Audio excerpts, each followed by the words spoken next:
Welcome back, everyone. This is part 2 of the Cookies Chaos event, and these levels have gotten much harder, so you're definitely going to want to stay tuned towards the end of the video, especially for those last 3 levels, which took many tries, and you're definitely going to want to follow those strategies.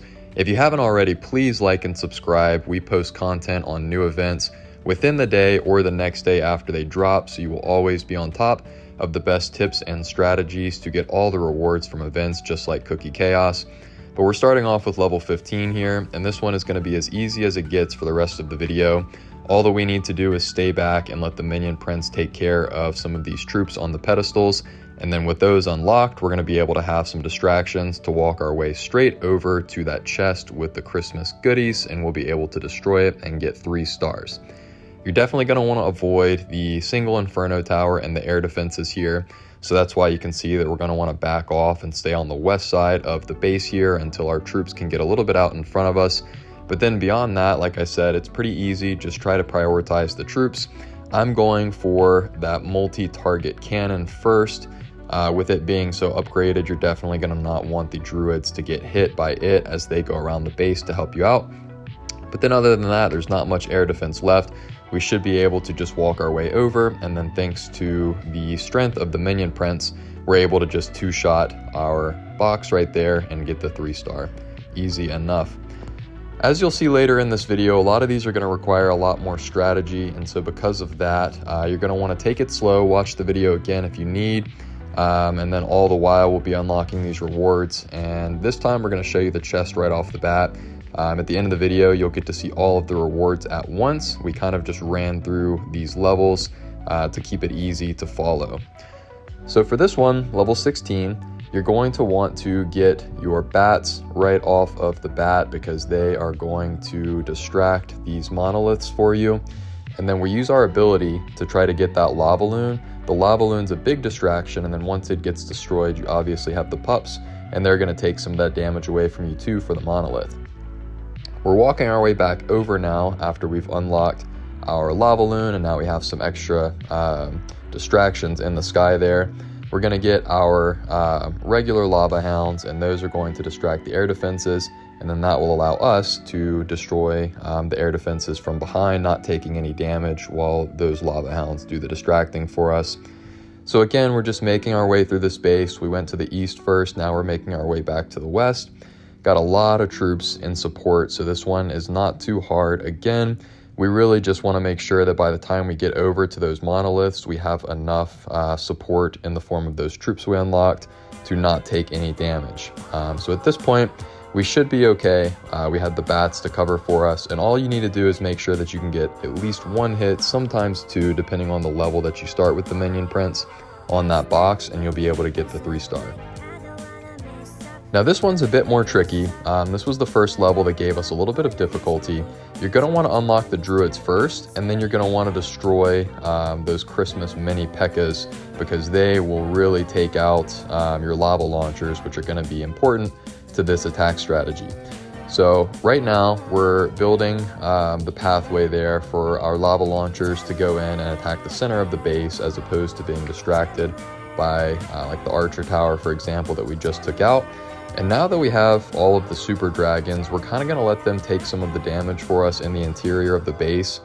Unfortunately, that Christmas box that we need to destroy to get the 3-star, it is going to have 2 of the Seeking Air mines, and those obviously do a lot of damage, so that's why you had to make sure that you went in there with enough health to take out the box without dying, so we were able to get that done. And on to the next, we are at level 18. This one's a little bit sneaky. You're going to want to change the Grand Warden to go from ground to air, and immediately after placing, you're going to want to take down the air defense that is just slightly northwest of the Grand Warden. Once you do that, there is nothing but the air sweepers that are going to stand in your way in terms of defenses for the rest of this level. All that you have to do is take down those balloon pedestals right there to get them to take out the multi-Inferno Tower. But then as you can see, there is really not much left in terms of defenses. We've got plenty of health thanks to using the ability. We've unlocked the pets just to give us a little bit of extra support, but we're going to walk to the west side of this base, and then we'll be able to just move our way up around the edge of the map there, and because we're in air mode, there are no defenses left that can touch us. As you can see, we just have that sweeper over there. It doesn't do any damage though, so it might delay us a bit, but it's not actually going to impact us in terms of getting to that Christmas box. These invisibilities, they're going to save us a little bit of time, I guess. The first one made us not get targeted, and so we're able to just walk by, so we're past the range of the air sweeper at this point, and that's an easy 3-star. Like I said, this one is so much easier if you just change the Grand Warden to his air mode as opposed to ground. And then this one confused me a bit. As you can see, there's the overgrowth spell that is covering the monolith. I was wondering if there was a glitch of some sort, but we just had to wait out the overgrowth spell, and then once it clears up, we have our Grand Warden, and then we have some of our pets, and as you can see, all of them are coming in to help, and then we get the easy 3-star. So a little bit weird. I'm not sure if that had something to do with us switching to air mode and maybe taking a unconventional route, but easy enough. We've knocked it out. On to level 19. This one, again, you're going to want to start off with the pets and haste them as much as you can to start unlocking our Electro Dragons. This one, I noticed after having completed it, all that you really need to do is make sure that you quickly get all of the pets onto the map. You can use your ability to get a fireball to help them out there, but beyond that, this one is super easy. It doesn't matter if your Warden dies early on, as you'll see here, because all of these troops are going to be strong enough to take out the base even without the Grand Warden's help. So really you want to just try to use your ability and just stay within the range of some of the troops.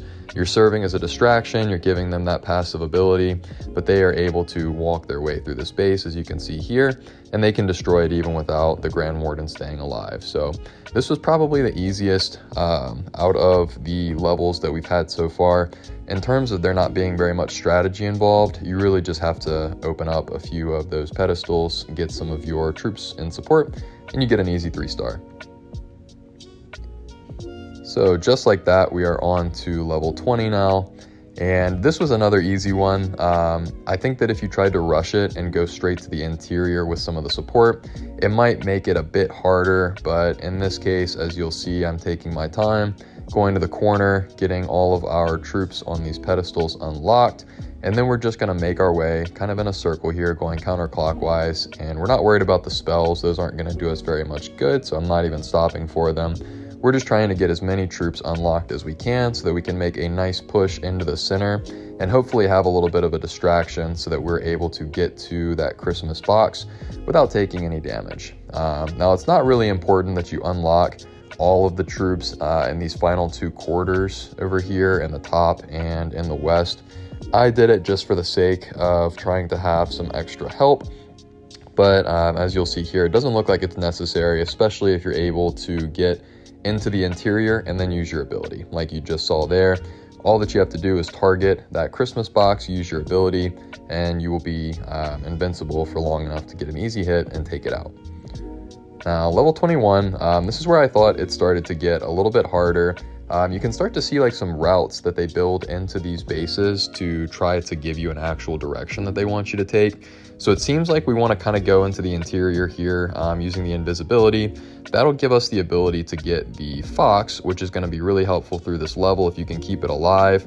As you can see here, for me, it was more of a distraction that allowed me to get other troops. So I still recommend going for it, but I wouldn't try to put too much of an emphasis on keeping it alive if you're not able to. More so just use it to take some distractions so that you can get those bowlers and they'll be able to do some damage for you in the interior, which could be important later on. Beyond that, just trying to walk your way on the west side and then staying on the edge of the base, using your ability if you have any issues with the Inferno towers. But then beyond that, you're kind of just wanting to work your way up, see if you can sneak through to the back of the base there, where all you really have to worry about is the monolith. That's why those foxes are so helpful. If you can have them unlocked and get that momentary portion of invisibility, then you should be fine, even if you have to deal with the monolith. As you can see here, we're going to take a few hits, but because of the strength of the Royal Champion, it's not going to be a big deal at all. That fox took care of it for us. I quickly realized there that I'd be in trouble if I tried to go straight for the monolith.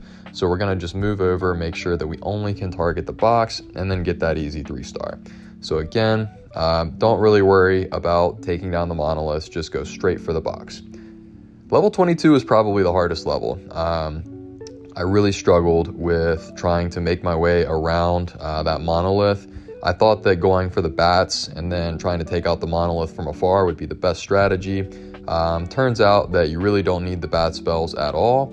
They're helpful, but in terms of getting past this level, you really want to put an emphasis on getting your P.E.K.K.A.s out in front and your ice golems right behind them, or at least somewhere, near that order. And really just make sure that by the time your troops actually get to the Christmas box, you don't get immediately destroyed by those riders, which will slow you down, and then those Christmas mini P.E.K.K.A.s that are going to be able to one-shot you. So as you can see here, like I said, we're going and making our way over to the P.E.K.K.A.s first, because we want to give them some time to get ahead of the rest of our troops. And then after we take out these ice wizards and then get these P.E.K.K.A.s unlocked, we're going to start to make our way over to the ice golems and the pedestals over on the other side of the base. And then that will kind of give us a nice funnel to just walk straight into the interior of the map. And then we're going to immediately target that Christmas box, because even though we die, as long as we can get the Christmas box taken out, all the rest of the defenses and the troops will die or be destroyed shortly after. Like you've seen in all these levels, it's an automatic 3-star if you get it. And so here we've got a really great setup. We've got our ice golems leading the pack for the most part. The Valkyries overtook them, but that's going to happen because of the speed issue there. But that rage is unlocked. We've got lots of troops in front of us, and then as you can see, we just run through it all and immediately target that box. And with a little bit of health left, that's all it took, and we're able to get the 3-star. Level 23 is another really, really tricky one, so you're definitely going to want to pay close attention here. I would say that this, if the last level wasn't the hardest, then it's definitely this one. They were a close first and second, in my opinion. You're going to want to start off with the skeleton spell, take out the wizard tower, and then you're going to move over to the archer tower. Now, it's really important that you do it in this order, and it's really, really important that you do not unlock those super archers, because they will immediately start the goblins, and you don't want to do that until later on in this level in terms of winning. So now we're going to get our bat spells, and that will be enough to take out the monolith on its own, actually, so we can completely disregard it at this point. Now we're going to get the Yeti, destroy our Inferno towers over here. You can leave the Yeti totally alone. He'll have enough to take out the multi-tower, and then, like I said, the bats will be enough to get the monolith. Once the monolith goes down, you're going to want to unlock the first of the golems there, and then immediately get out of range of the mini Christmas P.E.K.K.A.s. And then you'll be able to just sit back at this point for the most part and let them destroy that scatter shot, which is the final defense that you need to take down. And now you're able to walk your way back to the start of the map, and you can first unlock your super archers. They will take care of the goblins for you, and then you're going to want to make your way across over to that southeast portion of the map, and you need to target that jump spell, and then you need to get out of the way. It really won't make a difference if you die from these Christmas mini P.E.K.K.A.s, because the stage is already set, and these goblins are actually just going to make their way clockwise around the base. They take out the town hall, then they're going to take out the clan castle, and then you wanted to just make sure that you gave that jump spell enough time to stay active for them to make their way to it. But beyond that, all that these sneaky goblins are able to do is go for the dark elixir and then the Christmas box, because everything else has been destroyed at this point. So again, this was a really tricky one, because unlike the other levels so far, I think that this one required a lot of strategy, in addition to making sure that you properly timed which buildings you destroyed, because if you do it out of order, you'll lose. Now finally, we've got level 24. The really important thing to remember for this one is that you've got those electro boots, so you need to stay out of range of the pedestals that you want to unlock last. So you can see that I'm going around, and I unlocked my Icehound first, because we want it to take the damage, of course. So you basically want to make sure that you're going in the front and unlocking those bigger troops first. That way you can have the support troops fall behind them. If you do it out of order and you go from back to front, then the ones that are supposed to be supporting are going to immediately overrun the troops that would otherwise be taking the brunt of the damage there, and that would cause you to lose. So instead, we go from the front to the back, And then we can kind of walk our way over to the side here using our Electro Boots to kill a lot of the skeletons that pop up and any of the other traps. And it's perfectly fine that our attack kind of fell short in terms of getting to the Christmas box on its own, because they did enough damage on one side for it to not matter. And so because of how much support we have, we're able to just activate our ability, and then at this point we're able to just target that Christmas box. And because we only need one shot on it remaining, it is a pretty easy 3-star. You really just want to focus on the order for this one and going from the front to the back. Now, with all of the levels completed, we now get to unlock some chests. I am really skeptical about anything good at this point, because if you saw from our most recent short, we were actually able to get a legendary skin. It was the Warden of the North, which is what I've got on my Warden currently. So that was really cool to finally get a legendary, especially after not having such good luck during the last event. But as you can see so far, we started off with a rare, which isn't too bad, but it's been common since then. So we'll see if that changes at all. We've only got 5 left, so we've got 2 in a row for this one. All right, we've got another rare and a pet potion, so could be worse for sure. Looking like a common here, which it will be. We've got some dark elixir, and then finally we're down to our last 3 chests. Feel free to drop a comment, tell us what your best item was that you got out of these event chests. If you got any legendaries, definitely let us know. It's cool to see which skins people are getting so far. We've got a rare to close us off there. And then finally, we've got our last item, which we'll go ahead and put down. So that wraps up the Cookie Chaos event. We're definitely going to be posting some more content with a new Christmas army that we have been having massive success with, getting 3 stars on most attacks. And then we're going to do a long form video that includes a tutorial on how to best use the Electro Boots and kind of break down some of the stats that come with it. If you have any other recommendations for some videos that you'd like to see, please drop a comment and let us know. But if you haven't already, like I mentioned, please like and subscribe. We hope you enjoyed watching.